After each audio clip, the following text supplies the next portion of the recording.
เนื่องจากอันนี้เด้อสิขอเว้าน้อยนึงครับผมเนื่องจากวันเกิดของอาจารย์นิสาเพลงนี้สิขอมอบให้เพิ่นเป็นพิเศษจริงๆเสียงพิณเสียงโซครับ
ขอให้ครอบครัว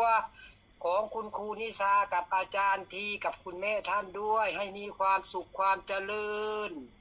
อยู่กับพลังสดใสไปนานๆให้พาพลังสดใสให้แสงสว่างเจิดจ้าดังดวงตะวันครับผมขอบคุณครับขอบคุณค่ะอาเมน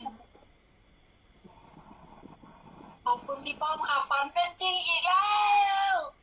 ครับผมตามมาใส่กันสาธุ